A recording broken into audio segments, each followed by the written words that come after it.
விஸ்வக்சேனருடைய அவதாரம் தான் நம்மாழ்வார். வைகாசி மாசம் விசாக நட்சத்திரத்தில் நம்மாழ்வார் அவதரித்தார். அப்பங்கோவில் அவதரித்தவர் காரிமாறனுக்கும் உடையனங்கையாருக்கும் திருக்குமாரராக. ஸ்ரீ திந்திரிணி மூலதாம்னே ஷடகோபாய மங்களம்னு சொல்லுகிறோம். திந்திரிணி புளிய மரம், திந்திரிணினா புளியம், திந்திரிணி மூலதாம்னே பெரிய புளிய மரத்துக்கு இடையே இருக்கார். அந்த புளிய மரம் தான் ஆதிசேஷன். 5117 வருஷமா இருக்கு அந்த மரம். கலியுகம் பிறந்த உடனேயே நம்மாழ்வாருடைய அவதாரம். அதனாலதான் திந்திரிணி மூலதாம்னே ஷடகோபாய மங்களம்னு சொல்றோம். இவ்வாழ்வாருக்கு பராங்குஷர், ஷடகோபன், காரிமாறன் என்று முக்கியமான திருநாமம். பராங்குஷன்னால் யாரெல்லாம் பகவானை விரோதித்து வேத விருத்தமா பேசுறாளோ பரர்கள், அந்த யானைகளை அடக்கிறதுக்கு அங்குஷத்தை போல பாடுவரோம். அதனால பராங்குஷர். ஷடகோபன்னால் நம்ம எல்லாரும் பிறக்கச்சே ஒரு காற்று வந்து மூடினுடும்.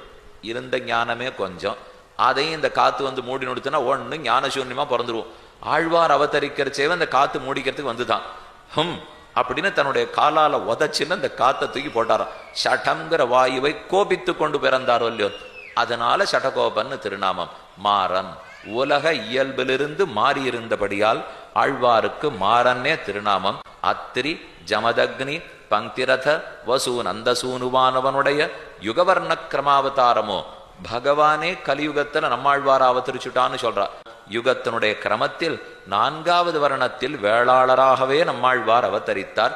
அவர் அந்தணரே அல்லர், ஆனா மொத்த அந்தண ஆச்சாரியர்களுக்கு அவர்தான் தலைவராக இருந்திருக்கிறார். வைகாசி விசாகத்தில் திருக்குருகூர் ஆழ்வார் திருநகரில் அவதரித்தவர் புளியமரடத்தடியிலே இருக்கார். நித்தியம் யோகத்துல தியானத்துல இருக்கார். இவர் இருக்கச்சே வடக்க எங்கேயோ இருந்தார் முதற்கவி ஆழ்வார்.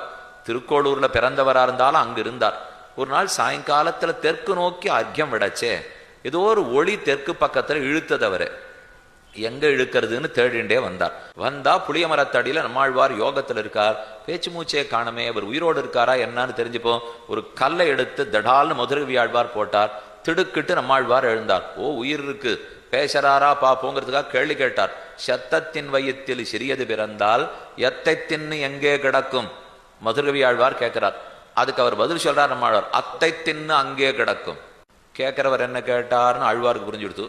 ஆழ்வார் என்ன சொன்னார்னு மதுரவி ஆழ்வார் புரிஞ்சு. நமக்கு இவர் ரெண்டும் புரியல, கேள்வியும் புரியல, பதிலும் தெரியலையோ இல்லையோ. சத்தத்தின் வயிற்றில் சிறியது பிறந்தால் எத்தை தின்னு எங்கே கிடக்கும். அஜானத்துல உழண்டு இருக்கிற இந்த ஜீவாத்மாவுக்கு எப்பவாவது துரி ஞானம் வருமானால், சத்தத்தின் வயிற்றில் சிறியது பிறந்தால் எத்தை தின்னு எங்கே கிடக்கும். எதை உபாயமாக பற்றி கொள்ளும், எது அவனுக்கு வழி மார்க்கம் சாதனம், எதை அடையும் நாள் அத்தை தின்னு அங்கே கிடக்கும். பகவானுடைய திருவடிகளையே மார்க்கமாக பற்றும், அந்த திருவடிகளில் கைங்கரியம் பண்ணிக்கொண்டே வாழும். இதுதான் ஆழ்வார் சொன்ன பதில். அதுக்கப்புறம் தான் திருவிருத்தம்ங்கிற பிரபந்தத்தை பொய்நின்ன ஞானமும் பொல்லா ஒழுக்கும் அழுக்குடம்பும் நின்ன நீர்மை இனியாமொராமை இமையோர் தலைவா மெய்நின்னு கேட்டருளாய் அடியேன் செய்யும் விண்ணப்பமேன்னு பாட ஆரம்பிச்சார்.